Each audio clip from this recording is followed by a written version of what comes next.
a woman prepares for a night out on the town. 2 days later, she's found floating in the Florida Keys, bound and gagged. The ankles were tied, the wrists were tied. There was duct tape wrapped around her eyes, around her head. If we could ever find the suspect, maybe we can match these things up. She leaves a broken-hearted family behind. Yeah, she was a sweetie. And somewhere she still is, I guess. But few clues. When it comes to forensic evidence, can man's best friend turn into a killer's worst nightmare? Once we have a match between an evidence sample and a known pair, a mitochondrial match, we have to ask ourselves what the significance of that match is. And later, What the f did you do to my kid? a parent's worst fear comes true. 2 young children disappear from their own front yard. I think we had a bad feeling right away. Investigators look to a common weed to provide the clue to find the kids and expose a dark secret that's been hidden for years.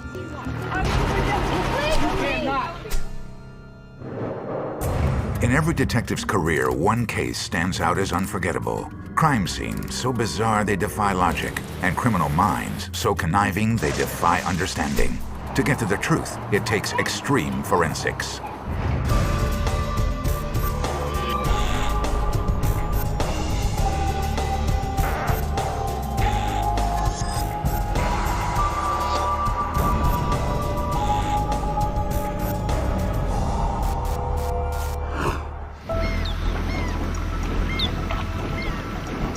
On a warm summer morning in Brevard County, Florida, a retired judge goes out to check on his boat anchored in the lagoon behind his house. As he walks along the dock, he sees something in the water beneath him.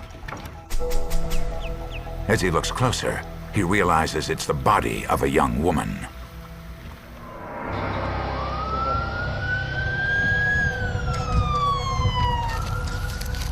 On the force for 20 years, homicide investigator Gary Harrell knows how Florida's hot summer nights can spark crimes of passion. But when he arrives on the scene, he realizes this is a case of cold, calculated murder. Whoever this woman is, she suffered a cruel death. The ankles were tied, the wrists were tied, and they were connected by another binding. So she was crunched forward with her hands to her ankles. As I describe it, a front hog tie. There was duct tape wrapped around her eyes, around her head several times. And there was duct tape around her chin. There were shopping bags tied to her feet. And these bags appear to have probably had some type of weighted material, rocks or whatever, that had busted through, which allowed her to pop up.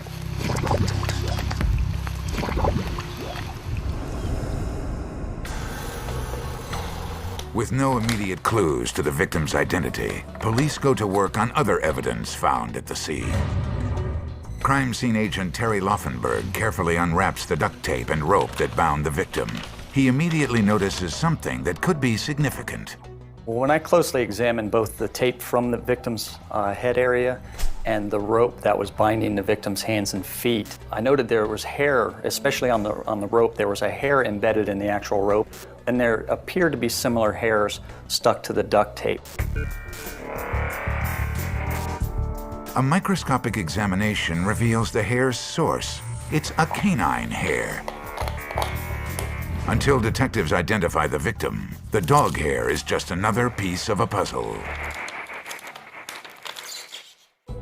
In the meantime, fingerprints soon reveal the victim's identity. Misty April Morse. 22-year-old Misty Morse was born and raised in Satellite Beach, Florida, a beautiful seaside community on the Atlantic shores. Misty's father, Bob Morse, remembers how his daughter loved being close to the sea. Where we lived was about a half-mile walk to the beach. It was a good surfing area. She liked to surf. and of course hang out on the beach like most teenage girls. Misty was taking classes at the local community college for nursing and working odd jobs around town. People loved to be around Misty, and Misty loved to be the center of attention. When she walked into a room, she just lit it up with her smile and her laughter. And I remember her just bubbly bouncing all over the place like Tigger. And she's a beautiful girl, and that's all there is to it. I have a lot of very good memories of her. That's all I have are good memories.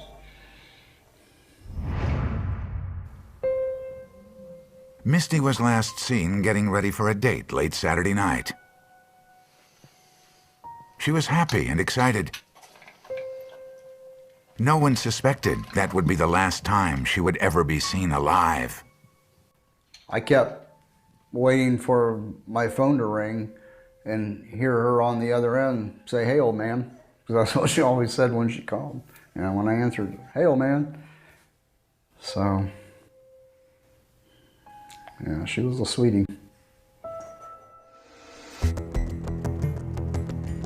Detective Gary Harrell from Brevard County Sheriff's Department starts his investigation by interviewing those close to Misty. He speaks with Misty's current boyfriend, Stephen Lewis. He's a 28-year-old electrician. The couple met through mutual friends and have only been dating for a few weeks. He seems open and cooperative. He allowed me to look around the house. I didn't see any bindings that were on Misty. His dad had a boat. I looked in the boat. There wasn't any sill rope. There wasn't any sill tape.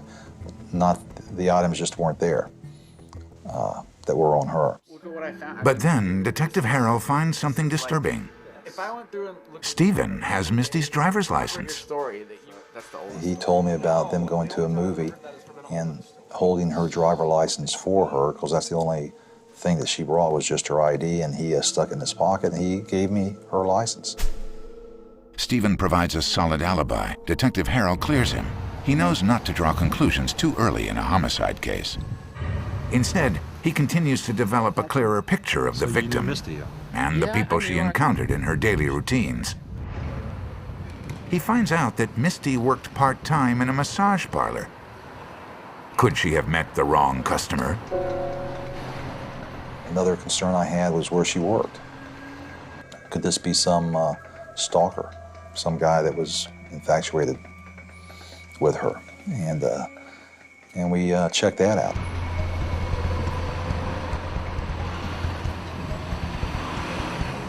With the people that she worked with and worked for, there didn't seem to be any problem person, hanging around, stalking her.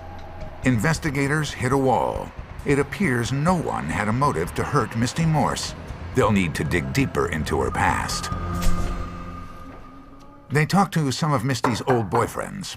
One named Brent says he still hangs out with Misty on occasion, but he has a new girlfriend, one he cares for deeply. I think it was earlier than that. He appears to have no real motive to kill Misty. Come on in, officer. Still, something about Brent's background catches Detective Harrell's attention.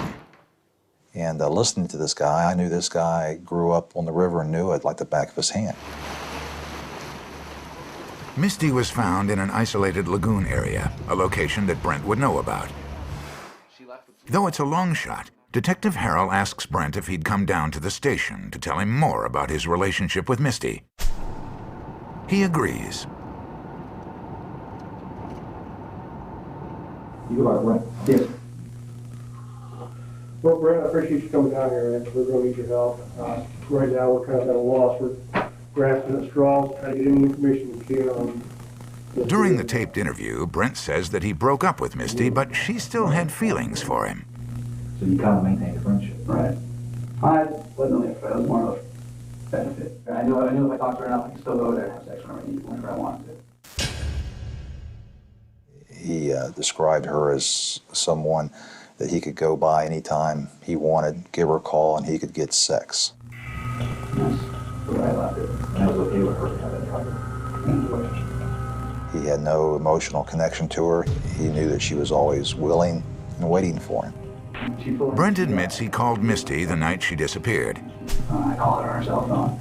He had heard a rumor about her that concerned him. I want you to be, she was pregnant with my child. What? Yeah. Oh, so she keeps telling everybody she's pregnant with your child. Right. Keep me coming in contact with her. You know what? Brent admits that the two argued, and he hung up on her twice. Each time he called back. Hello, Misty? But for Detective Harrell, it's the last call that raises a red flag. We knew that there were 3 conversations, and the last conversation was a very short conversation. And he explained those conversations, and it just didn't make sense to me. The times really didn't match up. Did Brent Huck call Misty for a late-night rendezvous that turned into murder? Coming up, a common plastic shopping bag may help identify the killer. And later, when 2 children disappear, a community comes together. Can the bizarre hatching behavior of one insect reveal their fate?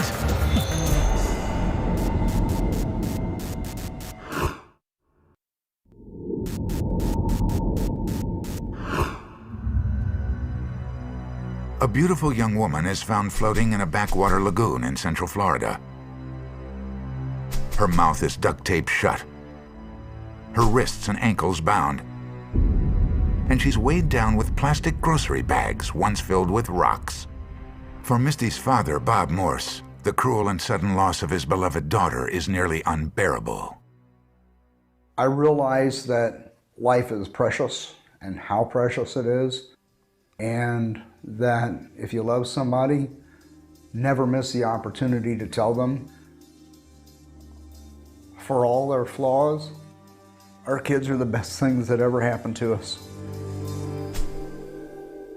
Investigators have only one serious suspect, an ex-boyfriend named Brent Huck. On the surface, 22-year-old Brent Huck doesn't appear to be much of a lead. He's recently graduated from college with a bright future ahead of him. Where's that real nice house? Is that it right there, that real nice one that was built? Brent's had a privileged upbringing in a wealthy community and enjoys the good life with nice cars and fast boats. It seems that Brent has it all. Why would he risk everything to murder an ex-girlfriend who has nothing against him? He has a nice house, he has boats, he has the Bahamas, he has a lot to offer people, and as long as he's buying, he's got all the friends in the world. Still, with no better leads, detectives ask to search Huck's home. They send over Agent Terry Laufenberg to look for evidence. Although he has years of experience as a detective, this is his first case as a crime scene investigator. His first find? A piece of garbage. The actual first piece of material that really opened my eyes in this residence was a crumpled up piece of white duct tape in the bedroom that Brent Huck occupies. And there is one more item, extremely common, but in this case, extremely interesting. Walking through this residence, there were plastic grocery bags out in the garage, and one particular one that later became significant was found in the kitchen. But the tape, spline, and bags can be purchased at just about any hardware or grocery store across the country. It is circumstantial evidence at best. Investigators will need something more if they hope to secure a conviction against Brent. Back at the lab, Laufenberg compares the bags from Brent's home to the ones used to weigh down Misty Morse. Is there any connection? There's a lot more information on plastic grocery bags than I had ever known. The numbering system on a bag indicates 3 things. The V would be the lane of the machine making the bag. 8226 is the last 4 of the Social Security number of the operator, and 2 would be shift 2, or evening shift. The bags found at Huck's home and the bags found on Misty Morse were made by the same person, operating the same machine during the same shift. It's a compelling coincidence, but unfortunately still circumstantial evidence in the eyes of the court. It was just one more piece of the puzzle pointing to Mr. Huck in this case. The medical examiner calls with more disturbing news. There's no DNA evidence that can link Brent to Misty on the night she was murdered. Meanwhile, Brent Huck continues to maintain his innocence. How do I do my duty of helping you out as much as I can without compromising myself in anything? Do investigators have the wrong man? He's not a suspect at this time. He's not a very likable person, but he's not a suspect. There's only one piece of evidence left to make the case. Laufenberg turns his attention back to the animal hairs found stuck to the duct tape and rope used to bind Misty. He knows the hair belongs to a canine, and Brent Huck owns 2 dogs.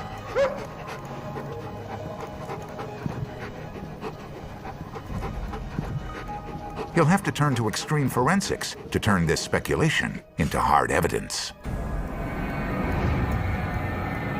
Laufenberg sends the samples recovered from Misty 3,000 miles away to animal DNA expert Joy Halverson in Davis, California. Most of her cases involve testing the genetics of livestock or determining the gender of pet birds. Animal DNA is extremely similar to human DNA, and we use the same techniques to analyze it. And this is used in human DNA. The same types of DNA tests, same types of equipment, same types of chemicals. Unfortunately, this hair was shed. It detached naturally from the root, which means not enough tissue or cells remain. There just wasn't enough DNA on the root of that hair, or any DNA probably, to give us nuclear testing results. The root is the only living part of a hair, and the only part that contains nuclear DNA. However, the shaft of a hair is composed of dead cellular debris, including hundreds of thousands of partial DNA profiles called mitochondrial DNA. The hairs were about 1.5 inches long, so we actually only used about ½ an inch of the shaft of the hair and did our mitochondrial DNA testing on that.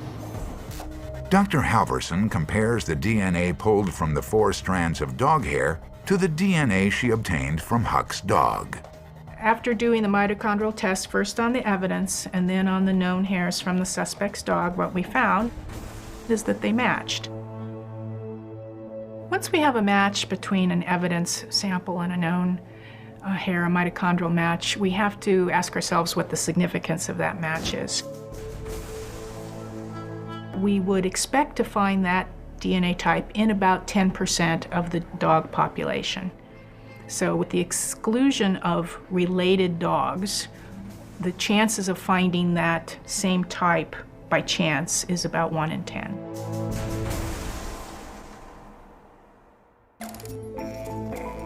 There's a 90% probability that the hair found on Misty comes from Brent's dog. It's compelling evidence that tells investigators that they are on the right track. But like so many clues in this case, a 90% probability isn't enough to convict Brent Huck of murder.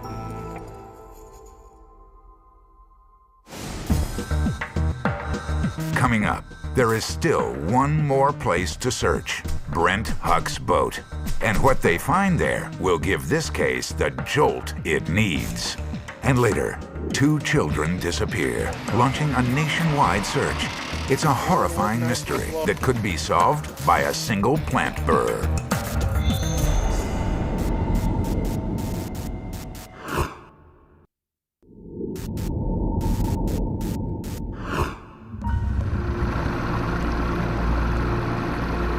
Friends and family of 22-year-old Misty Morse are grieving her loss. Someone tied her up and dropped her into a remote Florida lagoon while she was still alive.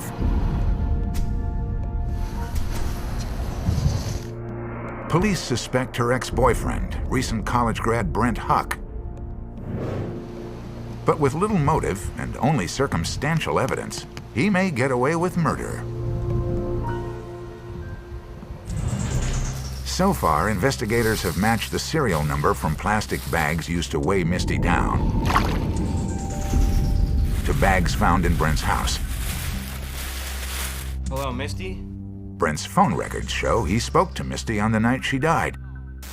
And, most incriminating, animal geneticist Joy Halverson has taken DNA from a dog hair found at the crime scene and compared it to Brent's Rottweiler. She finds a 90% likelihood that the hairs are from the same dog.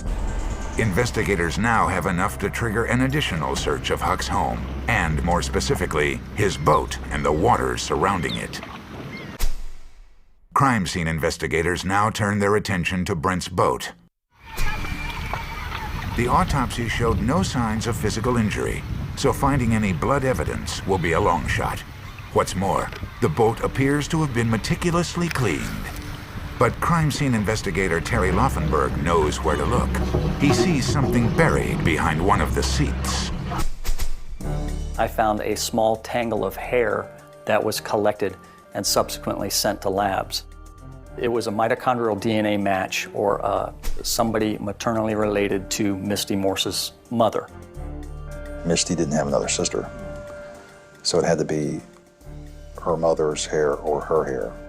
Talking with her mother's never been at the Brent Huck family residence and certainly has never been on Brent Huck's boat, so the hair must be Misty's.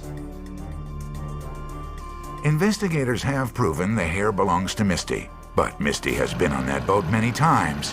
What they need is a way to prove that Misty Morse was on Brent Huck's boat the night she was killed. We knew that Misty had dyed her hair a few days before her death. Misty's friends tell detectives that she had colored her hair only 3 days prior to the murder. It was a drastic change from brunette to dark red. And the strands from Huck's boat? Physical analysis reveals they contain a chemically enhanced pigment that's dark red. The hair on the boat is one of those final pieces that you just can't explain. Yeah, you can argue that anybody that lives on the river may have duct tape, sail rope, window spline, bags, cell phone activity. I mean, all of that was explainable. What wasn't was the hair on the boat and the dog hair on Misty. With the evidence in place, the motive becomes clear. Brent Huck had broken up with Misty, yet the two carried on a secret romantic relationship. When Huck heard rumors that Misty might be pregnant, he worried that his new girlfriend would find out and break up with him.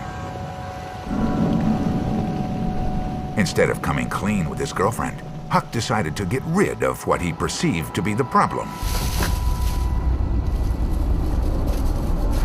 Misty Morse. That July night, Brent called Misty. She thought they'd go out on a date, but he had something else in mind. Alone on the boat, he overpowered her with rope and duct tape. He tied her up with bags of rocks, threw her overboard, and didn't look back.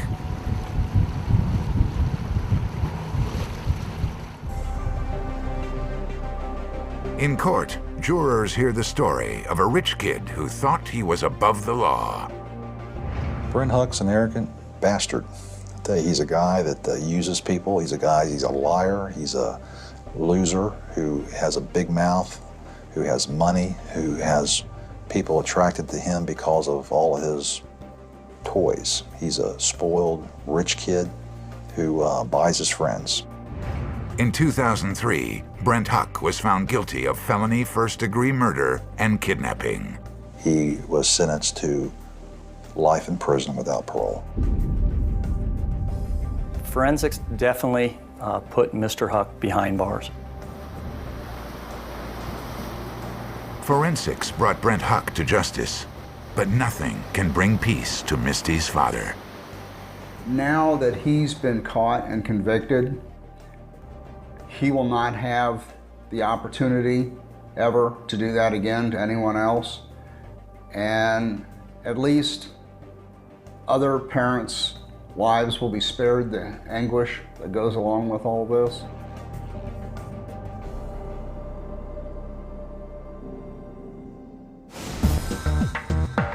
Coming up, on a hot summer afternoon, two children go out to play in their own front yard, but are never seen again. We had pretty much gone through the first stage without the bodies, and now we needed a break and we needed to find the kids. Police launch a desperate nationwide search.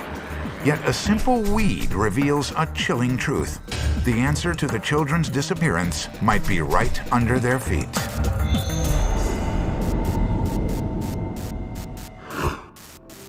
get more extreme forensics online.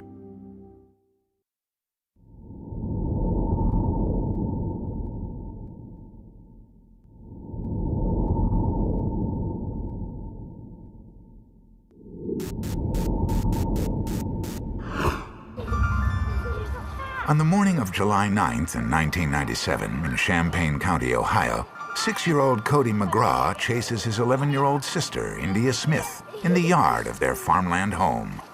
Cody, let's walk around. Their father, Kevin, watches from the window, then goes back to doing chores. He knows that Champaign County, Ohio is a safe place to raise kids. He has no need to worry. Cody, you're missing all the fun. But just hours later, he makes a desperate call. Cody and India are missing. They seem to have disappeared. In most cases, it's the deputies that answer calls to the Champaign County Sheriff's Office. But this time, Sheriff David Deskins personally responds. Sheriff Deskins. As in all missing persons cases, he must rule out every plausible explanation before assuming the worst. It could be that Cody and India are exploring the nearby woods. Usually play down over there by the But Neil has a strange premonition that something is horribly wrong, although he has no evidence to prove it. They were asking him, did you hear screams for help? Did you hear the car door noises, car pulling the drive? Do you see anything? No. Nothing unusual occurred. Neil tells deputies that he's not the kid's biological father. He married Cody and India's mother, Susan Watkins, 1 year ago. He also says that her split with Cody's father, Gary McGraw, was difficult. She had these shoulders by different men. They had rocky relationships, Sue and these men, Ricky and Gary, because she had custody of them.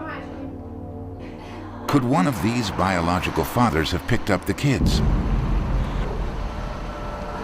before they even get a chance to check with them? What the f did you do to my kids? Whoa, whoa, whoa, whoa, whoa, whoa. Susan Watkins, the kid's mother, arrives on the scene. She immediately turns her anger on her new husband, blaming him for their disappearance. Calm down, calm down, man. The strange behavior of Neil and his wife has an immediate impact on investigators. I think we had a bad feeling that the kids probably weren't going to be coming home.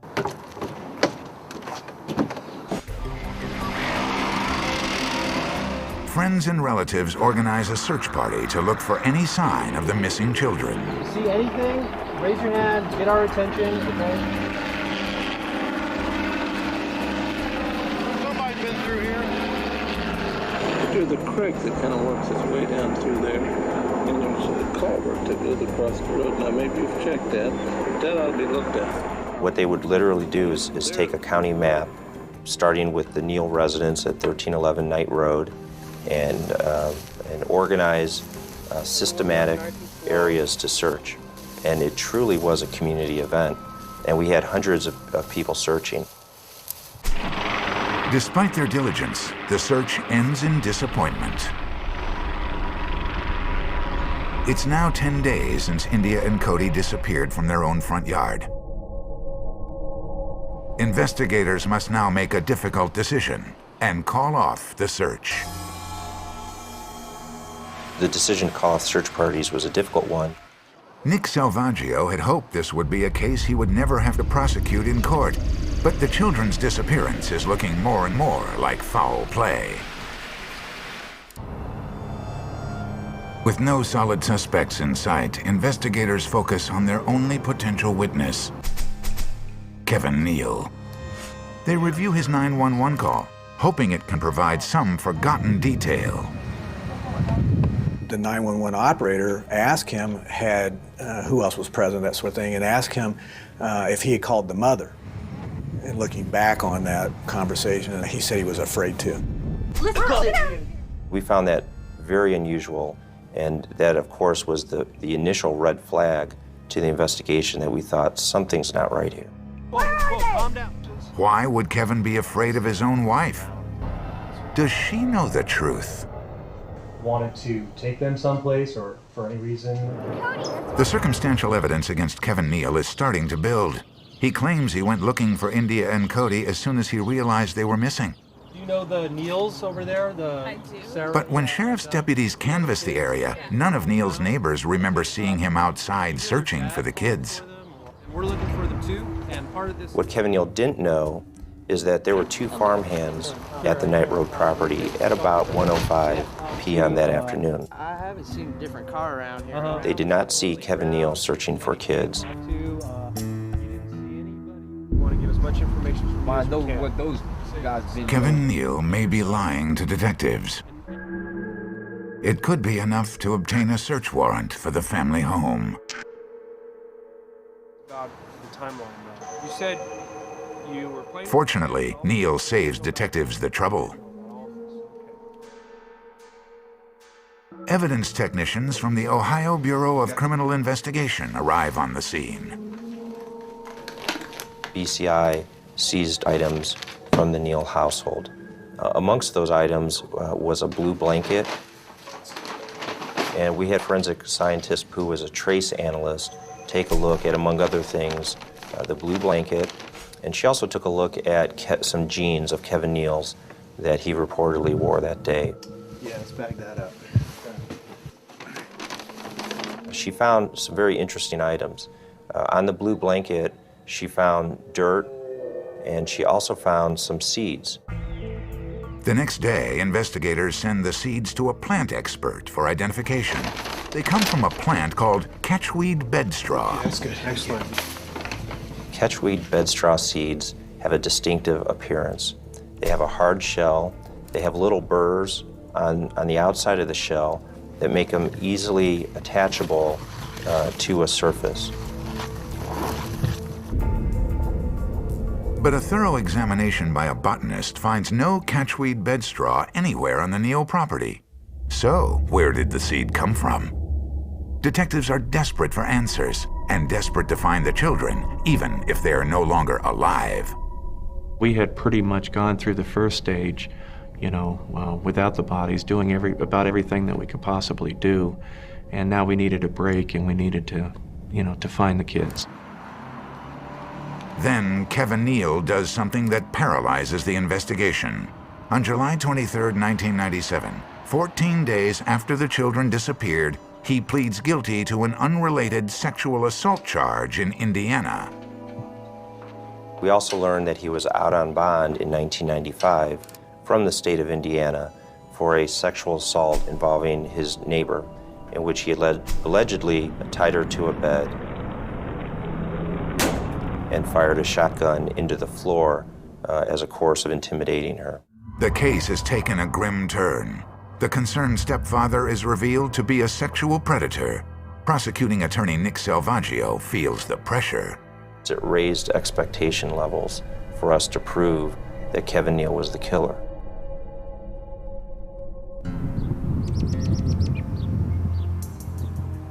On September 6, 1997, 3 months after Cody and India disappeared, a local farmer is plowing his field near the Nettle Creek Cemetery, 12 miles from the Neal family home.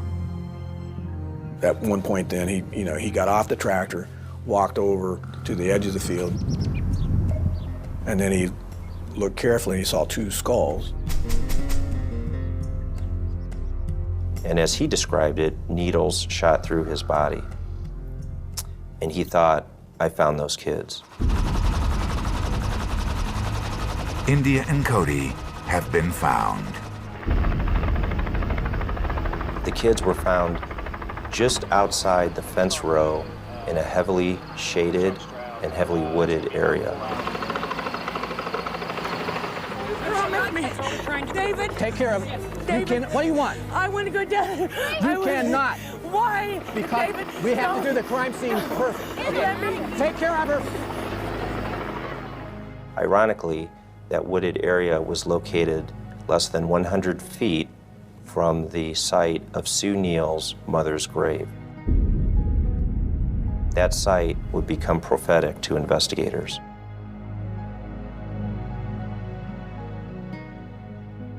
The community is shocked and saddened. Investigators hope the remains will provide some evidence to show how the children died. But decomposition has stripped away any telltale signs of foul play. Investigators have a long way to go if they hope to charge Kevin Neal with murder.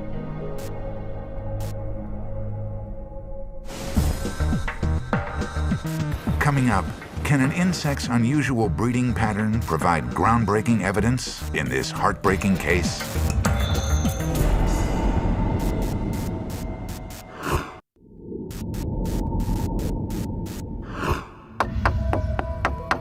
Cody McGraw and India Smith were last seen playing in their front yard. After an intensive search, their bodies are found abandoned in an overgrown cemetery. But there is precious little this sad and secret burial can tell investigators. You know, the bodies were examined. There weren't crushed bones. There wasn't blunt force evidence. There wasn't trauma. There were bullet holes. You know, those kinds of things. The cause of death, as I recall from the person who did the autopsy, was undetermined.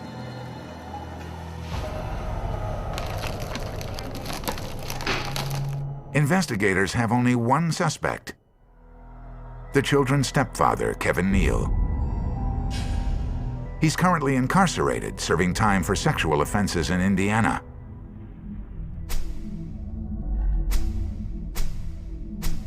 With no obvious cause of death and a silent suspect, investigators return to the seed evidence found inside Kevin's home.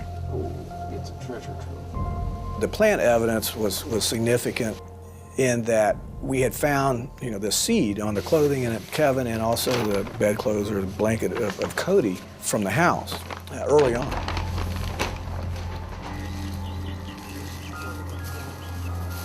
Hoping to dig up a connection, a forensic botanist attempts to locate the same plants in the cemetery where the children's bodies were found.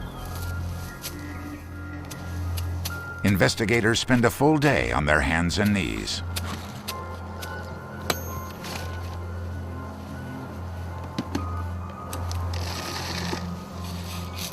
They started finding some seed on their trousers. They actually located the plant and found more seeds on the ground in the area, and then actually located the plant, which was right in that area where the bodies were.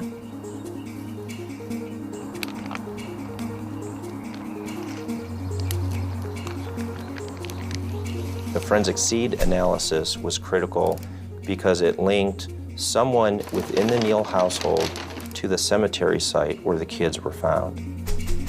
It is strong circumstantial evidence against Kevin Neal, but not proof positive. Unfortunately for us, the children were found almost 2 months after they were reported to have been disappeared. And forensic evidence tying the children to the manner of death was limited. It all comes down to establishing a timeline. The children went missing on July 9th. Neal went into custody on July 23rd, and the bodies of the children were found on September 6th. For investigators to make their case against Kevin Neal, they must absolutely prove that the children died sometime between July 9th and July 23rd, before Kevin Neal was behind bars. Investigators turned to Dr. Neil Haskell, an expert in forensic entomology. Oh, there we go. Where's my eggs? The study of insects has long been a tool in determining time of death. But this case will be one of the most challenging of Dr. Haskell's career. Dr. Haskell receives the insects collected from the crime scene. If he can determine that there's been insect activity for at least 45 days, this will prove that the children died before Neal was incarcerated. He begins with the black blowfly, which arrives within 1 hour after death. Once the blowfly lays its eggs, it takes a month for its life cycle to complete. Dr. Haskell finds cocoons, which reveal the blowflies have already come and gone. But this only tells him the children died at least a month ago. he'll need another insect that can push the date further back. Next, he looks for any signs of the secondary screwworm. This insect doesn't migrate to Ohio until late July. In his studies, Dr. Haskell knows that the secondary screwworm prefers carcasses that are fresh. If an animal has been dead for more than 2 days, they'll pass it by. The fact that Dr. Haskell finds no cocoons of any secondary screwworms means that the children died in early to mid-July. And that's highly significant, because what that does is it pushes back the date of colonization for the black blowfly to the early part of July as opposed to the late part of July. Kevin Neal argues that the children could have died after July 23rd, when he was incarcerated.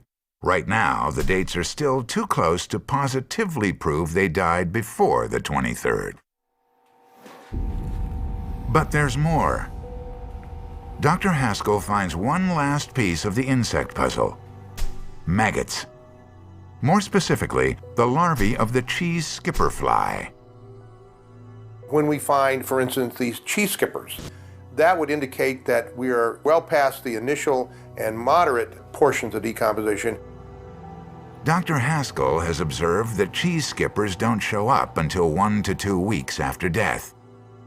Once the eggs are laid, they take 45 days to complete their final larval stage. That means these maggots indicate that it's been between 52 and 60 days since the time of death.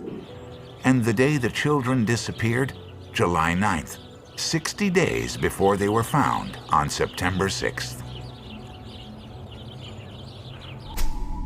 Based on the evidence from the screwworm and the cheese skipper, Dr. Haskell dramatically narrows the time of death to within 7 days. According to insect activity, the children died before July 14th. Kevin Neal wasn't incarcerated until July 23rd. His alibi has just been destroyed.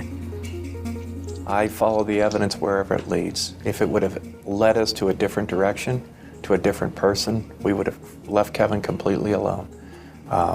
But the fact is, every way we turned came back to Kevin. On June 8, 1999, Neal is found guilty of the murders of India and Cody.